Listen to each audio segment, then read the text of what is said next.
Attention Tony, tu es filmé. Allez, C'est- super. C'est plus comme c'était. Hein. Moi, ce qui m'exaspère, c'est de voir la rue Pasteur. Ça meurt.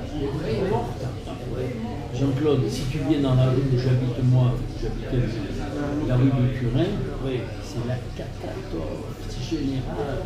Des immeubles abandonnés, des immeubles écroulés. On est en train de se bagarrer pour récupérer des immeubles de 100 mètres. Mais il faut payer encore à l'État des trucs pour pouvoir récupérer. C'est une situation terrifiante. Oui. Et puis personne ne les Et remplace. si ils sont remplacés, mais par des gens qui viennent de l'extérieur, Cas sociaux, tous les cas sociaux, ils nous en non solvables. Qu'est-ce que c'est ça, les cas sociaux, Non solvables. C'est des gens qui n'ont pas de revenus qui peuvent leur permettre de vivre dans les villes et qui sont on leur fait des exportés ici, loyers, on on les leur déplace. donne- Voilà, on les déplace, ici, pris en charge par des services sociaux, bien souvent. et on leur donne de quoi vivre dans les Survivre. Et donc, on ces est cas sociaux comme ça. C'est incroyable ça. Mais alors qu'est-ce qui va arriver après? c'est une petite cité dortoir et qui plus est dortoir. depuis après la guerre, il y a eu beaucoup d'immobilier, on va dire, au village, qui n'a plus été pris en charge par les Briois, qui se sont expatriés vers les villes, Nice, Cannes, Menton, Roquebrune, tout ça. Et donc, il n'y a plus d'entretien, et donc il y a une laisser-aller de l'immobilier qui est. C'est pas étonnant que Breuil n'est plus du tout comme c'était avant. Toi, tu as encore connu l'époque où il y avait les gens qui descendaient des campagnes avec les mulets, Oui, ça. qui avaient les mulets dans la rue, qui avaient les écuries, qui avaient les poules qui couraient dans la rue. Je me rappelle, en descendant là, ici de la rue Pasteur, il y avait une porte et il y avait les lapins là-dedans. Et tu as connu la dame avec le bœuf aussi, en face Sartor. Il y avait le bœuf qui est rentré dans l'écurie à côté. Oui, mais ça, je me rappelle de tout ça. Et moi, j'ai le bœuf de Pauline, J'allais à Tambo. jusqu'à l'Arpec, à 4h du matin, il faisait encore nuit, on passait par la boulangerie, là, on avait une bonne, du pain tout chaud. Ah, c'était bien. Ouais, tu vois, donc c'est des choses ça, Ça ne se remplace pas, ça. Et puis, je veux dire, même Dédé, ils ne se rappellent pas de ça. C'est pas ça. Parce que en 5 ans, ça a changé. En 5 ans? En 5 ans, oui. Eh ben. Eh oui. Ah, c'est-à-dire qu'après nous, tout s'est écroulé, quoi. Eh bien, oui, parce qu'il y a eu, en ville, il y a eu un grand boom pour le bâtiment, parce qu'il fallait que le Il y a bâtiment... une zone rurale qui s'est Alors, établie dans les années qu'est-ce 50. qui s'est passé? Les gens ont abandonné les campagnes et ils descendaient. Il y avait un centre pour adultes, à bon voyage. Ils apprenaient à faire le plâtrier, le carreleur, le métier du bâtiment. Et donc ils quittaient la campagne, ils allaient en bas et après ils faisaient les tâcherons. Ils travaillaient à la tâche et ils allaient leur Avec le va-et-vient, avec le train. Et moi, par exemple, tu vois, dans ma famille, mes grands-parents étaient bergers, mon père était berger. Il a quitté son métier de berger en 52. En 52, il est allé travailler à l'entreprise Balaguerie. C'était le premier argent qu'il touchait en 52. Et à partir de là, en 52, il a commencé à acheter une maison.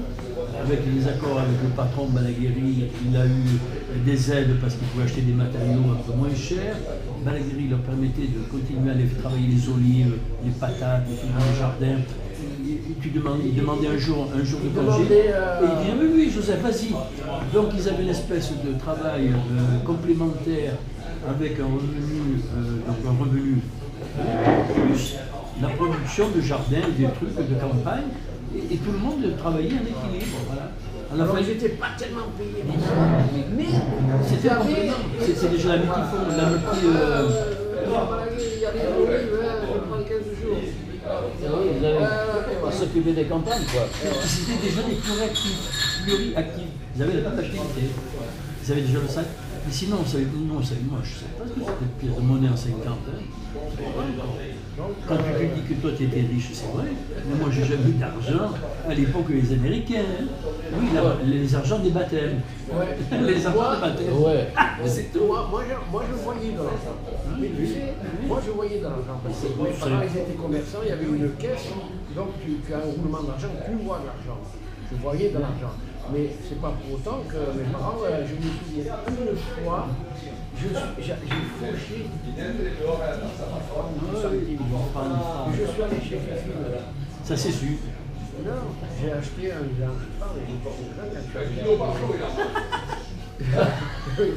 ma mère.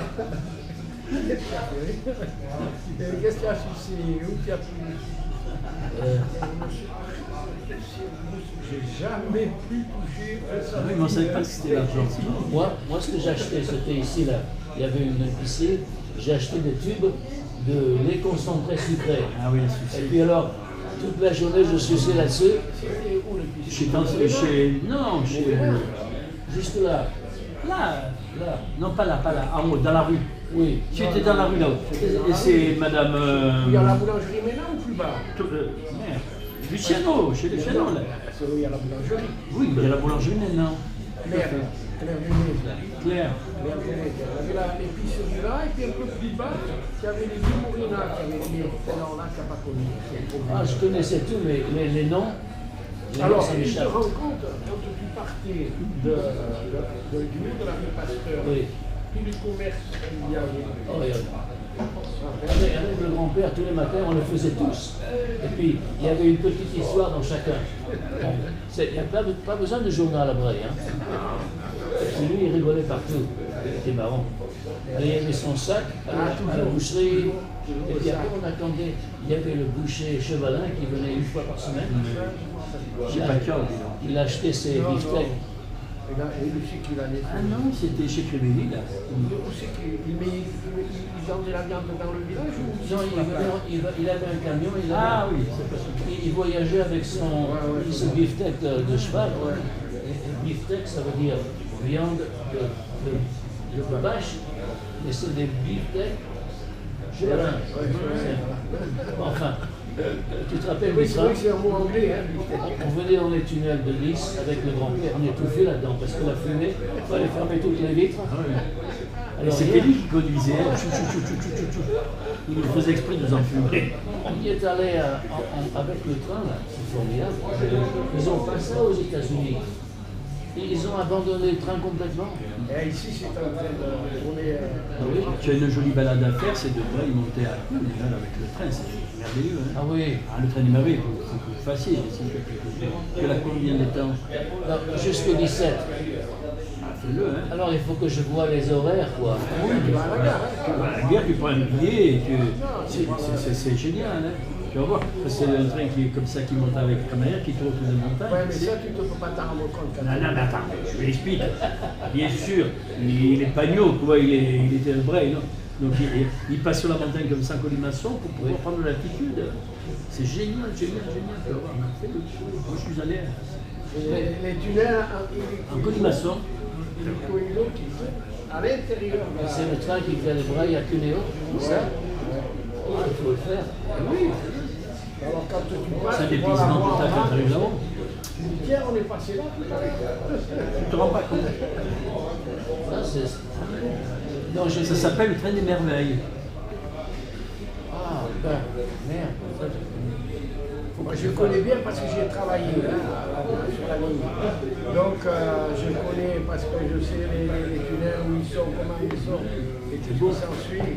Mais. Parce que moi, à l'époque, tout ça était à Braille. On n'allait Oui, pas plus loin. après les cartes. Et dans les années 70, ils ont fait la reconstruction de la ligne. Et la ligne a été réouverte. Et. Quelle année? 70, dans les années 70.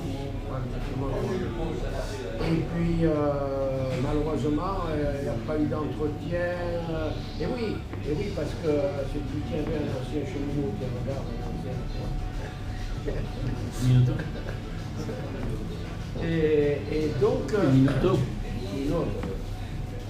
les chemins de fer, il a dégraissé comme de partout. Et on dégraisse de partout. Bon. Moi, quand je suis entré au chemin de fer, on était 500 000 chez nous. Et quand je suis parti, que j'ai pris la retraite, nous étions 360 000. Oui. Et maintenant, ils sont même pas 180 000. Alors, oui, mais tout ça ressemble. Parce que là, avant, tu avais deux équipes pour l'entretien des voies, tu avais deux équipes, la Nord et la Sud. Maintenant, il reste 3 bonhommes. Alors, ça s'est dégradé, là, le train il roule à 40 à l'heure parce que la voie est en mauvais état. C'est pas rassurant, ça. Non, mais tu ne rien, Le train, quand il y avait la machine à vapeur, là, on arrivait à Vendredi, il venait à peine, il bougeait à peine, il y avait un grand tournant là, et puis on regardait en bas, c'était périlleux ça. Non, ça c'était à Bévéra. Bévéra là-bas. À Bévéra, Pourquoi? C'était parce que c'était un contemporain. Oui, déjà, c'était le génie italien qui l'avait fait. Le génie italien? Oui. Et donc, ils avaient abandonné le pont actuel et ils avaient fait une nouvelle loi pour faire ce pont provisoire. Ils avaient creusé un petit tunnel, mais ce n'était pas tellement le pont, c'était la courbe qui empêchait. On voulait à. Moi, on voulait à 20 à l'heure là-dessus, je crois. Il aurait pu sortir du train et marcher plus vite. Ah oui. Non. Mais pourquoi, quand on étouffait là-dedans, pourquoi ils ne poussaient pas le train pour que la machine soit derrière au lieu de... Oui, d'accord, mais ça existait les pousses, mais quand même il faut voir ce qui se passe devant. Voilà, au niveau sécurité. Ben oui, au niveau sécurité. Ah oui.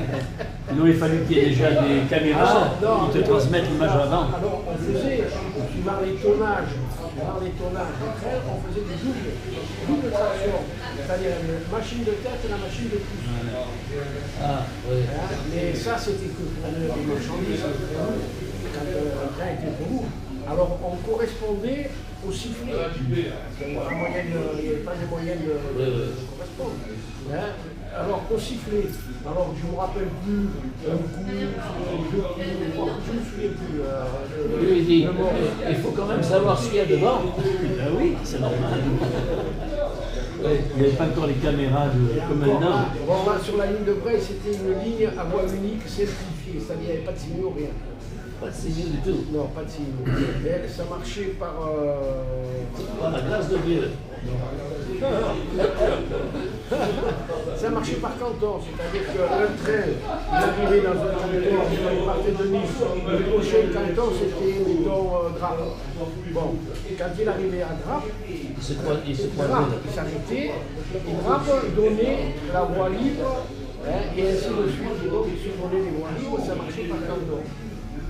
Après, sur les lignes principales, tu ne pouvais pas pousser. Pas encore informatisé, il y a c'était la pas encore. signalisation. De la fumée, j'en ai avalé moi aussi. Mais on étouffait là-dedans. C'était de la fumée, c'était Non, c'est parce que les tunnels, c'était dans les tunnels en voie unique. Et il y avait des gars qui s'en foutaient, qui n'étaient pas de... Mais le tunnel des Brusses, là, il est long, hein. Le Brosse. C'est un des plus longs.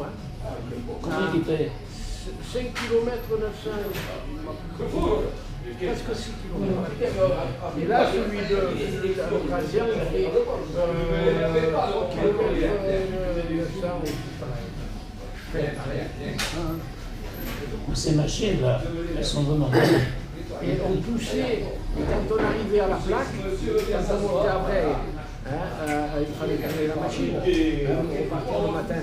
On allait à la plaque, qui existe toujours, mais il y avait le moteur il était à la gare, dans le cadre de la gare, il n'a jamais été mis en place. Et alors on poussait. Alors il y avait le faire à la main. Il y avait le père de Marcel. Heureusement que c'était bien glissé, que c'était. Le père de Marcel Hyper. Il y avait le père de Marcel Hyper, ça rappelle. Alors il y avait le père de Marcel Hyper qui tournait la manivelle. il fallait bien équilibrer, il fallait que la machine soit vraiment bien placée, sinon il ne tournait pas.